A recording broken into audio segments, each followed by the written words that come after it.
കേരള സർക്കാരിനെതിരെ കേരള PSC അത്ഭുതകരമായ ഒരു കാര്യമാണ്. കാരണം സർക്കാർ നിയമിച്ച സ്വന്തം പാർട്ടിക്കാർ മാത്രമാണ് PSCയിലുള്ളത്. ഇദ്ദേഹം കഴിഞ്ഞ 8 വർഷമായതുകൊണ്ട് ഇടതുപക്ഷ ജനാധിപത്യ മുന്നണി നിയോഗിച്ച ആളുകൾ മാത്രമേ PSCയിലുള്ളൂ. സർക്കാർ ഒരു നിർദ്ദേശം കൊടുത്താൽ PSC അത് അനുസരിക്കുന്നില്ല എന്നും അത് അനുസരിക്കാൻ ബാധ്യസ്ഥമാണ് എന്ന് ആണ് ഇന്ന് സുപ്രീം കോടതിയുടെ വിധി. വളരെ ശരിയായ ഒരു വിധിയാണ്. കാരണം ഒരു സർക്കാരിന്റെ ഭാഗമായി എത്ര ഉദ്യോഗസ്ഥർ വേണം, അവർക്ക് ഏതൊക്കെ ക്വാളിഫിക്കേഷൻ വേണം എന്ന് തീരുമാനിക്കാനുള്ള പൂർണ്ണമായ അവകാശം, അല്ലെങ്കിൽ എന്ത് എക്സ്പീരിയൻസ് വേണം തീരുമാനിക്കാനുള്ള അവകാശം സർക്കാരിനാണ്. കാരണം സർക്കാർ അവർക്ക് ശമ്പളം കൊടുക്കണം. PSCക്ക് തീരുമാനിക്കാനുള്ള ഒരു അവകാശമില്ല.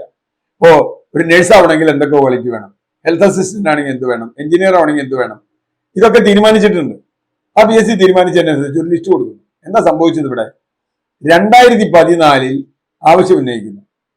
2020 ആയിട്ടും PSC ഒരു നടപടി എടുക്കുന്നില്ല. 2020 ആകുമ്പോൾ ഇവിടുത്തെ ആവശ്യം കൂടുന്നു. സ്വാഭാവികമായി കൂടുതൽ ആളുകൾ റിട്ടയർ ചെയ്ത് പോയിട്ടുണ്ടാവും, കൂടുതൽ പുതിയ ഓഫീസുകൾ വന്നിട്ടുണ്ടാവും.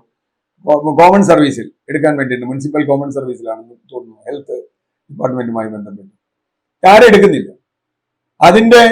അപ്പൊ അന്ന് കൊടുത്തത് 50 പേരാണെങ്കിൽ ഇത് 150 പേരുടെ ആവശ്യമായി. സർക്കാർ പറഞ്ഞു ആ ലിസ്റ്റ് പൂർണ്ണമായി എടുക്കണം, 50 പേരെ എടുത്താൽ പോരാ. PSC വാശി പിടിച്ചു. നിങ്ങൾ 50 പേരെന്നാണ് 2014 പറഞ്ഞ്, 2025 50 പേര് മതി എന്ന് പറയാൻ PSC ആരാണ്? 2014 കൊടുത്ത് 2015 എടുത്തിട്ട് പറയുകയാണെങ്കിൽ ശരിയാണ്. 2015 അല്ല, ഇവരെന്താ കിടന്ന് ഉറങ്ങുക PSCക്കാര്? ഇന്ത്യയിലെ ഏറ്റവും വലിയ PSC ആണ്. UPSCയേക്കാൾ വലുതാണ് കേരള PSC. കർണാടക ഇതിനേക്കാൾ ജനസംഖ്യയുണ്ട്, ഇതിനേക്കാൾ പോസ്റ്റ് ഉണ്ട്. പക്ഷെ അവിടെയുള്ള PSC 7 അംഗങ്ങളോ 9 അംഗങ്ങളോ ഉണ്ട്. ഇവിടെ 21 അംഗങ്ങളുണ്ട്. അവർക്കൊക്കെ കോടാനുകോടിയുടെ ശമ്പളം കൊടുക്കുന്നുണ്ട്. വലിയ 4 ലക്ഷം രൂപ ശമ്പളം, കാറ്, യാത്രാപ്പടി, മറ്റ് സൗജന്യങ്ങൾ, അത് കഴിഞ്ഞാൽ ആ തുകയ്ക്കുള്ള പെൻഷൻ, റിട്ടയർ ചെയ്ത് 6 വർഷം കഴിഞ്ഞാൽ. എന്ന് പറഞ്ഞാൽ ഒരു മന്ത്രി ആയാൽ ചിലപ്പോൾ ഏതെങ്കിലും സമയത്ത് മന്ത്രിസ്ഥാനം പോയേക്കാം.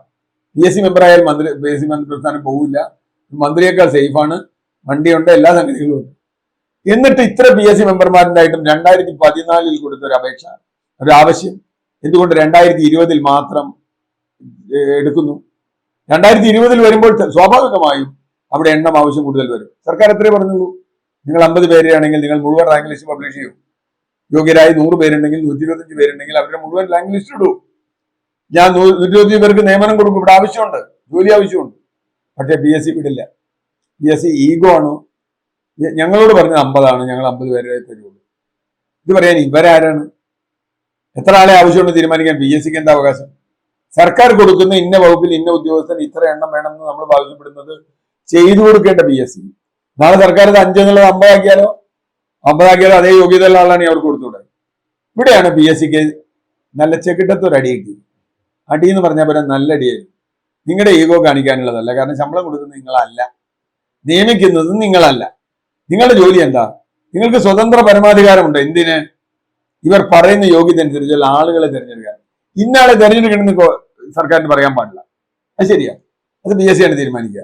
പക്ഷേ എത്ര പേരെ തിരഞ്ഞെടുക്കണമെന്നും ഏത് യോഗ്യതകളെ തിരഞ്ഞെടുക്കണമെന്നും തീരുമാനിക്കാൻ സർക്കാരിനാണ് അവകാശം എന്ന സുപ്രീം കോടതിയുടെ നിരീക്ഷണം വളരെ ശരിയാണ്. എന്താണ് ഇവിടെ സംഭവിച്ചതെന്ന് നമുക്കറിയില്ല. സർക്കാർ തന്നെ നിയമിച്ച അവരുടെ തന്നെ പാർട്ടിക്കാർ നിൽക്കുന്ന PSC അവർക്കെതിരായി കേസ് പോയെങ്കിൽ ഇതിന്റെ പിന്നിൽ വേറെ എന്തെങ്കിലും ഗൂഢതന്ത്രങ്ങൾ ഉണ്ടോ എന്ന് നമുക്കറിയില്ല. എന്തായാലും PSCക്ക് കൃത്യമായി അവരുടെ പണി എന്താണ് എന്ന് സുപ്രീം കോടതി മനസ്സിലാക്കി കൊടുത്തിട്ടുണ്ട്.